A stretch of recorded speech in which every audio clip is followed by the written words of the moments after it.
तो स्वागत है आप सभी का हमारे इस चैनल पे। पिछले वीडियो में आपने देखा कि आरोही घर छोड़कर चली गई।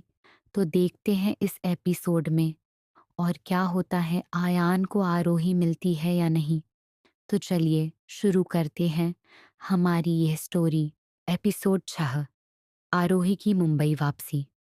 अब आगे रात का समय। आयान के विला में आयान लगातार एक के बाद एक पैग ले रहा था। उसे यह भी होश नहीं था कि उसने कितनी ज्यादा ड्रिंक कर ली थी। एक आखिरी सीप के बाद आयान गिलास को टेबल पर रखे वहीं सोफे पर पसरकर आंखें बंद कर लेता है। नशे की वजह से आयान की आंख लग गई और वह गहरी नींद में चला गया। विंडो खुली होने की वजह से हवा का झोंका उसके चेहरे को छू रहा था, जिससे उसके सिर के बाल लहरा रहे थे। नींद की आगोश में आयान का चेहरा उसके स्वभाव से विपरीत बेहद शांत और मासूम लग रहा था। उसके सिर के बाल हवा में हल्के से उड़ रहे थे, जिससे उसका चेहरा बेहद अट्रैक्टिव लग रहा था। नशे की हालत में होने के बाद भी आयान अपनी गहरी नींद में सिर्फ आरोही को ही महसूस कर रहा था। यही एक तरीका था उसके पास आरोही को अपने करीब फील करने का। उसे ऐसा लग रहा था जैसे आरोही अपनी खूबसूरत उंगलियों से उसके चेहरे को हल्के से छू रही है। इस एहसास को पाकर उसके अंदर सुकून उतर आता है। वह गहरी नींद में मुस्कुरा रहा था। ये मुस्कुराहट प्यार और सुकून से भरी थी, जो होना नामुमकिन था। अगर कोई उसे ऐसे देख लेता तो उसे लगता कि उसने दुनिया का 8वां अजूबा देख लिया हो। खैर, यह हकीकत थी कि वह मुस्कुरा रहा था।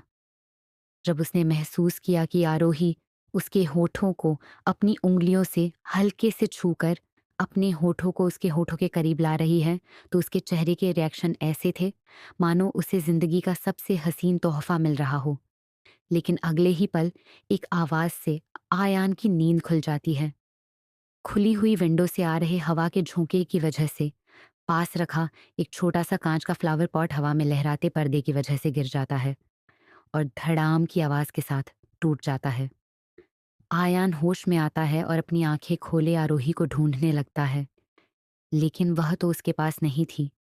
ये तो सिर्फ एक सपना था। आयान एक गहरी सांस लेता है और दीवार पर टंगी घड़ी में देखता है, जिसमें फिलहाल सुबह के 4 बज रहे थे। तभी उसे कुछ आवाजें आने लगती हैं और वह झटके से अपनी नजरें घुमाकर बिस्तर की ओर देखता है, तो उसकी नजरें वहीं थम जाती हैं।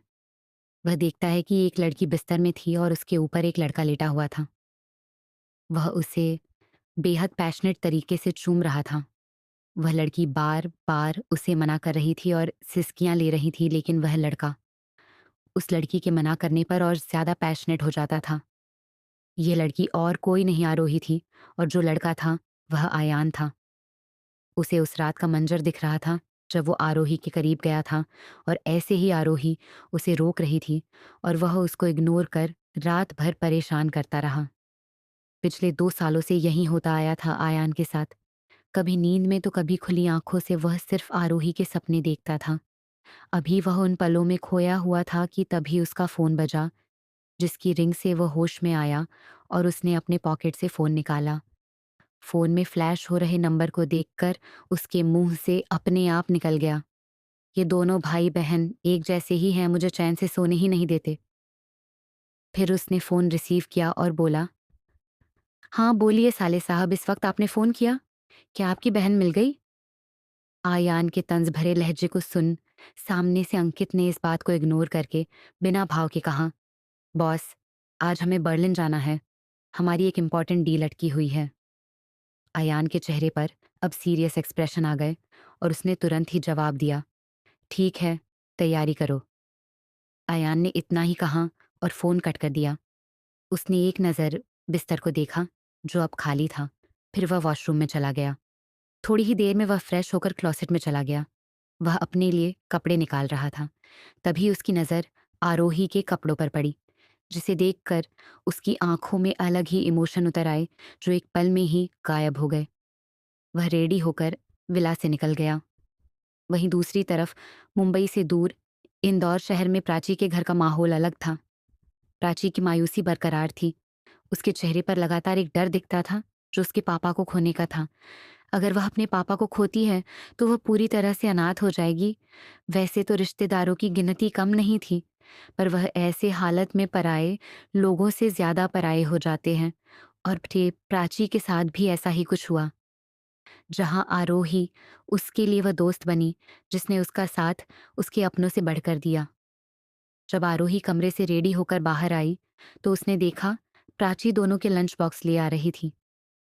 प्राची ने आरोही को देखकर उसके हाथ में पकड़े टिफिन को आरोही की तरफ बढ़ा दिया। आरोही ने एक नज़र प्राची के चेहरे को देखा जिसकी मायूसी बढ़ती जा रही थी। आरोही ने टिफिन बॉक्स को अपने हाथ में लेते हुए प्राची से नॉर्मल आवाज में कहा, प्राची, हम मुंबई जा रहे हैं तो अपने ऑफिस से छुट्टी ले लेना। प्राची ने आरोही की आवाज के सीरियसनेस को नोट किया। उसने तुरंत ही हैरानी से आरोही को सवाल किया, क्या हम मुंबई? पर अभी तक तो डॉक्टर की अपॉइंटमेंट भी नहीं मिली, तो हम जाकर क्या करेंगे? आरोही ने प्राची के कंधे पर हाथ रखे कहा, उसकी फिक्र तुम मत करो, बस मुंबई जाने की तैयारी करो, अपॉइंटमेंट मिल जाएगी। अंकल को कुछ नहीं होगा, तुम्हें मुझ पर भरोसा है ना?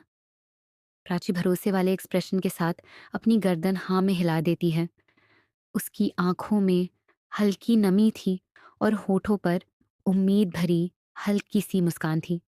अब कुछ देर में दोनों लड़कियां अपने काम पर निकल जाती हैं। वहीं दूसरी तरफ जर्मनी देश की राजधानी बर्लिन शहर के एयरपोर्ट के रनवे पर एक प्राइवेट जेट आकर लैंड करता है। जैसे ही जेट का डोर ओपन होता है, आयान अपनी आंखों पर ब्लैक शेड चढ़ाए बड़े ही एटीट्यूड से नीचे उतरने लगता है। ठीक उसके पीछे अंकित भी आ रहा था। वहीं जेट से कुछ दूरी पर बहुत सारी ब्लैक कलर की पोर्च कार्स का काफिला खड़ा था और बाहर ब्लैक सूट बूट पहने कुछ लोग खड़े थे। आयान नीचे उतरकर जैसे ही आया, उन लोगों में से एक 30 साल का आदमी भागते हुए आयान की तरफ आने लगा। वह दिखने में आधा इंडियन और आधा जर्मन लग रहा था। जब आयान ने उसे अपने पास आते हुए देखा, तो आयान ने अपने कदम आगे बढ़ाते हुए एरोगेंट वॉइस में कहा, वहीं फेलिक्स श्नाइडर अभी कहाँ है? आयान उस आदमी के आगे निकल चुका था। वह आदमी आयन के पीछे भगाते हुए जवाब देता है, बॉस हे है अपने प्राइवेट विला में। आयान और अंकित दोनों ही कार्स के काफिले में से एक बेहद एक्सपेंसिव कार के पास आकर खड़े हो गए। तभी एक आदमी ने पीछे का डोर ओपन किया तो आयान अंदर बैठते हुए बोला, so then let's go and enjoy his hospitality. Ayan की आवाज इस बार थोड़ी सी खतरनाक हो चुकी थी, जिसे महसूस कर अंकित के रोंगटे खड़े हो गए थे। डोर अब तक क्लॉस हो चुका था। अंकित अपने होश में आया और ड्राइवर वाली पैसेंजर सीट पर जाकर बैठ गया। वह आदमी जल्दी से दूसरी कार में बैठकर ड्राइवर को कुछ ऑर्डर देता है तो कार का काफिल वहां से निकल जाता है। तकरीबन 3 घंटे के सफर के बाद वह कार्स का काफिला आकर एक बड़े से वाइट कलर के विला के सामने आकर रुका।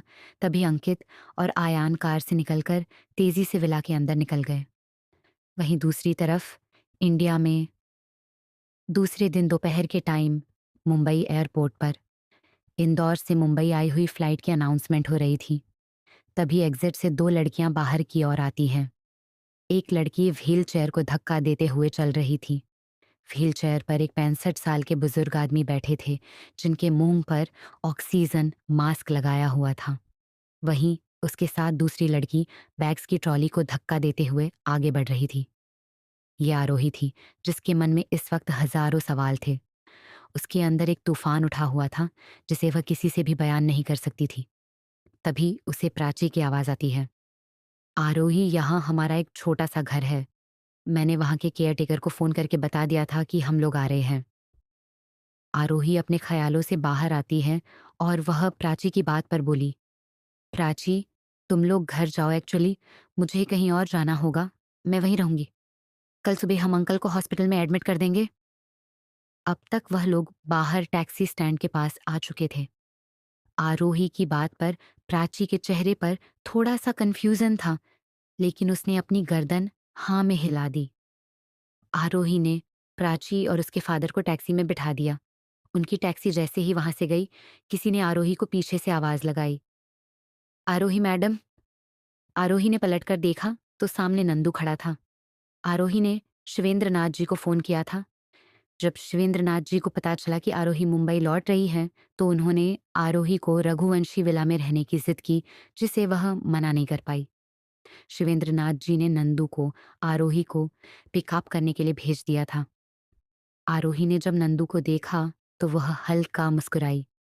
नंदू जल्दी से आरोही के हाथ में पकड़े बैग को लेते हुए बोला, जब से आपने कहा कि आप वापस आ रही है, घर का माहौल ही बदल गया है। सबसे ज्यादा खुश तो बड़े साहब हैं, उनकी खुशी का तो कोई ठिकाना ही नहीं है। आप कहाँ चली गई थी मैडम? आपको पता है आपके जाने के बाद। वह आगे बोलता तभी उसका फोन बजने लगा। उसने अपनी बात अधूरी छोड़कर अपने पेंट के जेब से फोन निकालकर देखा तो शिवेंद्र नाथ जी का कॉल था। इसलिए उसने तुरंत ही फोन रिसीव किया तो उसके कुछ बोलने से पहले ही सामने से आवाज आई, रूहू बिटिया आ गई क्या? क्या तुम्हें वह मिल गई? शिवेंद्र नाथ जी का लहजा बेचैन था, जिसे समझते हुए नंदू के होठों पर स्माइल आ गई। उसने मुस्कुराते हुए उन्हें जवाब दिया, हाँ आरोही, मैडम आ चुकी है और हम कुछ देर में पहुंच जाएंगे। नंदू की बात पर शिवेंद्र नाथ जी ने तुरंत ही कहा, रूहू को फोन दो अभी। नंदू उनकी जल्दबाजी को समझ रहा था। 2 साल से आरोही उनसे दूर थी। हालांकि आरोही ने उन्हें कांटेक्ट करके बता दिया था कि वह जहां भी है सुरक्षित है और खुश है, जिसकी वजह से उनके दिल को अब तक एक तसल्ली थी। उन्होंने कभी भी आरोही को आयान के बारे में नहीं बताया था। उसका बार बार रघुवंशी विला आकर आरोही के बारे में पूछना हो या उसका पागलपन, वह नहीं चाहते थे कि आरोही किसी स्ट्रेस में आए। फिलहाल वह बस आरोही को देखना चाहते थे। नंदू ने उनके कहने पर झट से आरोही को फोन दे दिया। आरोही ने फोन लेते ही अपनी मीठी आवाज में कहा, दादाजी, मैं आ रही हूं, बस कुछ घंटे में पहुंच जाऊंगी। जानता हूं मेरी बच्ची, जब से तुमने यहाँ आने के लिए कहा है मेरी खुशी का ठिकाना ही नहीं रहा। अब मैं तुम्हें कहीं जाने नहीं दूंगा। शिवेंद्रनाथ जी की आवाज में तकलीफ को महसूस कर आरोही की भी आंखें नम हो गईं। उसने अपनी नम आवाज में कहा, दादाजी, मैं बस कुछ देर में पहुंच जाऊंगी, रखती हूँ। ठीक है, जल्दी आओ, इंतजार हो रहा है तुम्हारा। कहते हुए शिवेंद्रनाथ जी ने कॉल कट कर दिया। अब तक वह लोग कार तक पहुंच गए थे। नंदू ने बैग को डिग्गी में रखा और आरोही के लिए पीछे वाली पैसेंजर सीट का दरवाजा खोल दिया। आरोही अपने आंखों में छलक आए आंसुओं को साफ करके कार में बैठ गई और कुछ ही पल में कार एयरपोर्ट से रघुवंशी विला के लिए निकल गई। वहीं दूसरी ओर बर्लिन के पोश एरिया में बनी एक कांच की बहुमंजिला बिल्डिंग के 21वें फ्लोर पर बने एक बड़े से केबिन का डोर खुला और अंकित बड़ी ही हड़बड़ी में अंदर आया। अंकित को आयान की सिर्फ पीठ दिख रही थी। आयान कांच की दीवार की तरफ चेहरा करके खड़ा था। उसने अपने दोनों हाथ अपने पेंट के पॉकेट में डाले हुए थे और वह बड़ी गौर से बाहर की ओर देख रहा था। अंकित कुछ कहता उससे पहले ही उसे आयान की आवाज आई, क्या बात है साले साहब, किस बात की इतनी हड़बड़ी है? अंकित की आंखें छोटी हो गईं। उसने मन ही मन सोचा, ये आदमी है या भूत? पीछे भी को ये हिडन आंखें लगा रखी है। कोई जवाब ना मिलने पर आयान पलट गया और अंकित को देखते हुए बोला, सांसें झड़ी हुई है तुम्हारी, इसलिए पूछा। अब बताओ कि क्या बात हो गई? अंकित अपने होश में आया और तुरंत ही उसने आयान से कहा, रूहू वापस लौट आई। अंकित की बात पर आयान का चेहरा एलईडी लाइट की तरह चमकने लगा। आरोही के मुंबई वापस आने पर अब क्या होगा? आयान तक पहुंची इस खबर के बाद अब आयान का अगला कदम क्या होने वाला है? आगे की कहानी जानने के लिए बने रहिए हमारे साथ। मिलते हैं अगले चैप्टर में। डियर लिसनर, आज का एपिसोड कैसा लगा कमेंट करके ज़रूर बताएं और पसंद आए तो लाइक कीजिए। आप स्टोरी को अपना प्यार दीजिए ताकि मुझे कहानी लिखने और एक्सप्लेन करने के लिए मोटिवेशन मिल सके। Thank you for watching.